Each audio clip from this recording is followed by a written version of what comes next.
लेने से।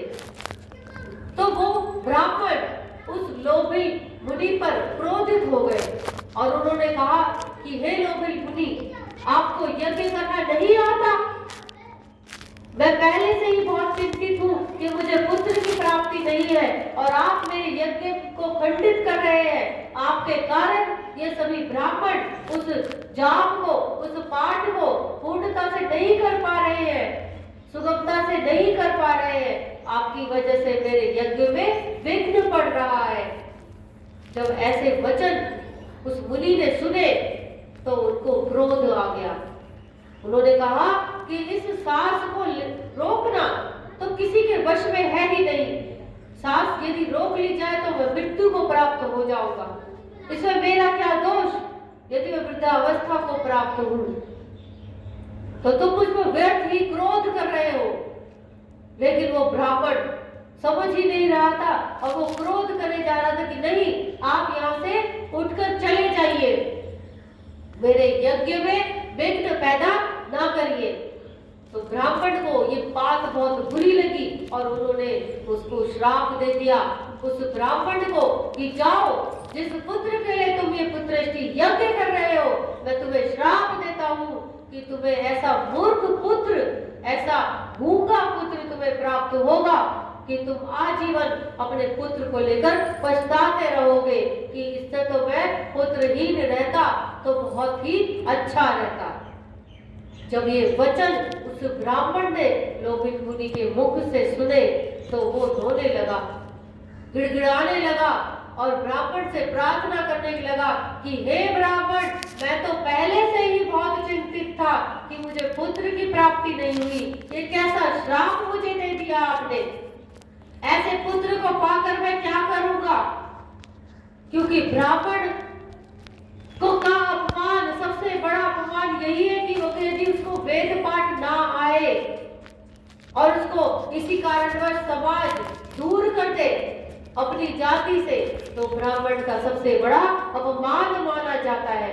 यदि मेरा पुत्र बिना वेद पाठी होगा, किसी ज्ञान को समझने लायक नहीं होगा, कुछ क्या पूजा पाठ का ज्ञान उसको नहीं होगा, तो ऐसे पुत्र को लेकर मैं क्या करूंगा?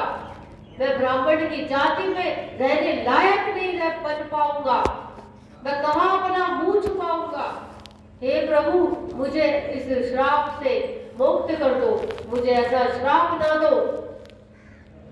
तब सभी ब्राह्मण जब वहां पर जो उपस्थित थे, जो पुत्रष्टि यज्ञ को करवा रहे थे, उन सभी ब्राह्मणों ने लोभित मुनि से प्रार्थना की कि हे ऋषिवर, आप तो सर्वश्रेष्ठ ब्राह्मण हैं, तो कृपया आप दया करें और अपने इस भक्त पर दया करें और अपने श्राप से मुक्त होने की कोई युक्ति बता दीजिए। जब सभी ब्राह्मणों को उस ऋषि ने देखा कि सभी ब्राह्मण उससे प्रार्थना कर रहे हैं, तो लोभित मुनि को दया आ गई और उन्होंने वरदान स्वरूप कहा कि जो मैंने तुम्हें श्राप दिया है उसको तो टाला नहीं जा सकता।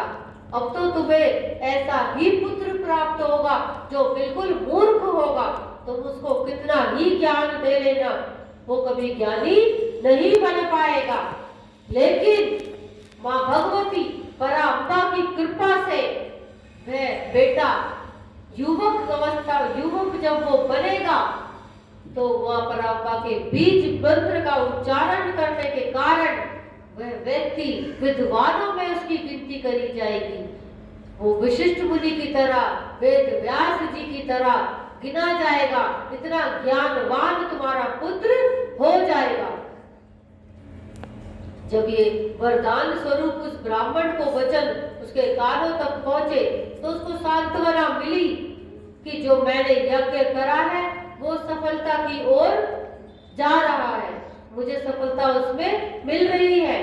और उस ब्राह्मण ने अपने यज्ञ को खुशी खुशी पूर्ण कर लिया और कुछ वर्ष के उपरांत एक पुत्र की प्राप्ति उस ब्राह्मण को हुई, जिसका नाम उस ब्राह्मण ने उतथ्य रख दिया, उतथ्य।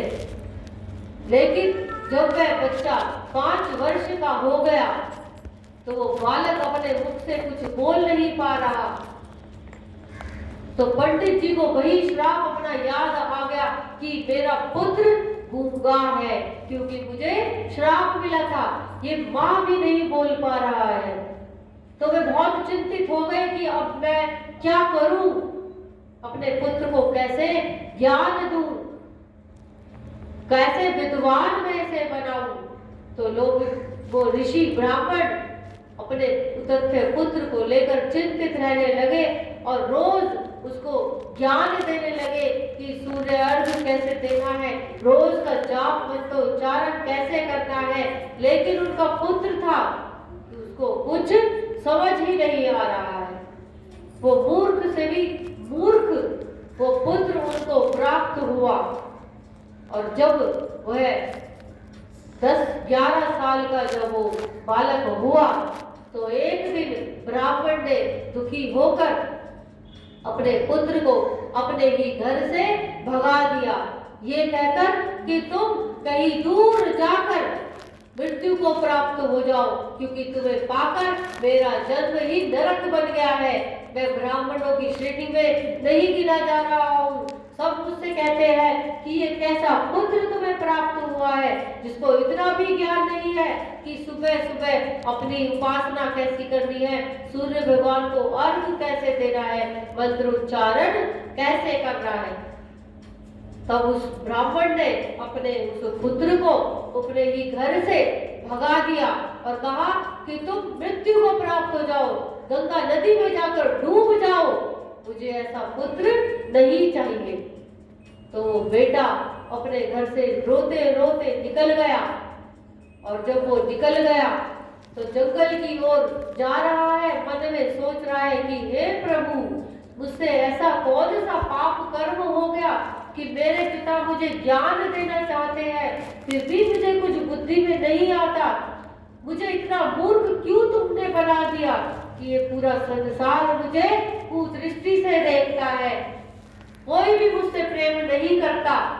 मेरी स्वयं की माँ, मेरा मुझे जन्म देने वाला मेरा पिता ही मुझे ठुकरा रहे हैं, मुझे मूर्ख जानकर वो मुझे ठुकरा रहे हैं। इतना मुझे मूर्ख क्यों तुमने बना दिया।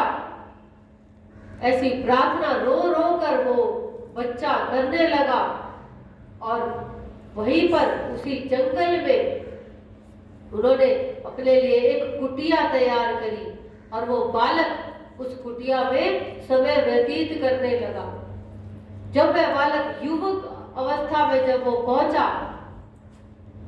तो उन्होंने एक दिन उनके मन में विचार आया, क्यों ना मैं आत्महत्या कर लूं। मुझे 11 वर्ष बीत गए इस कुटिया में रहते हुए, लेकिन मेरे माता पिता ने मेरी अभी तक कोई खबर नहीं ली, तो मेरे जीने का क्या फायदा। इससे अच्छा तो मैं मृत्यु को प्राप्त हो जाऊं। ऐसा विचार करके वो बालक सोच रहा है कि क्या मैं नदी में डूब कर अपने प्राण त्याग दूं, कैसे मैं अपने प्राण त्याग दूं। माँ जगदम्बा